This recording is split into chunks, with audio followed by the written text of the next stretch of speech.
ভোলার সবচেয়ে বড় মাছঘাট সামরাজঘাটে গিয়ে দেখা যায় সরকারের দেয়া 22 দিনের নিষেধাজ্ঞায় জেলেরা কেউ জাল সেলাই করছেন, কেউ বা নৌকা মেরামতের কাজে ব্যস্ত। কারণ নিষেধাজ্ঞা শেষে আবার কাঙ্ক্ষিত ইলিশ শিকারে যাওয়ার প্রস্তুতি নিচ্ছেন তারা। সরকারি যে অনুদান চালপাত এগুলো মনে করেন অরিজিনাল যারা জেলে তারা পায় না, ওই তরের থেকে না তারা বাগুইরা যারা রাজনীতির লোক সম্পৃক্ত তারাই সুবিধাটা ভোগ করে।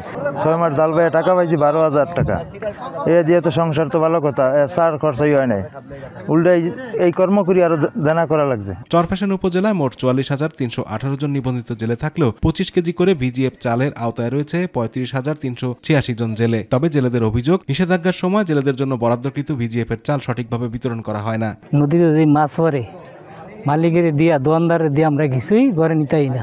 এই যে সরকার যে অনুদান দাম করে দেয় এটা আমরা কিছুই পাই না। বর্ষা শেষ করে দুলিয়া শেষ করে বর্ষা দেখ, কিন্তু আমরা কাম জানি এটা আমরা সাগরি ফুরিয়ে থাকি। 6 মাস জাল বাইসা করছি, এই বাজনিকা অভিযান দিছে, এখন আমরা অভিযানের জন্য তরে উঠে গেছি, উঠে জাল ফাল সিলাইতে আছি, 8-10 দিন লাগবে জাল সিলাইতে।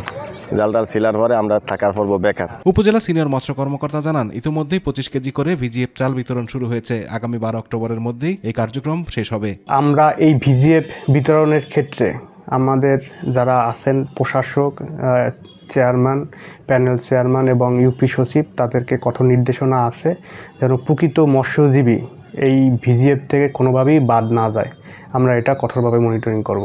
গত 3 অক্টোবর রাত 12টায় জারি হওয়া 22 দিনের এই নিষেধাজ্ঞা থাকবে 25 অক্টোবর রাত 12টা পর্যন্ত। আতিকুর রহমান তিতাস, মাই টিভি।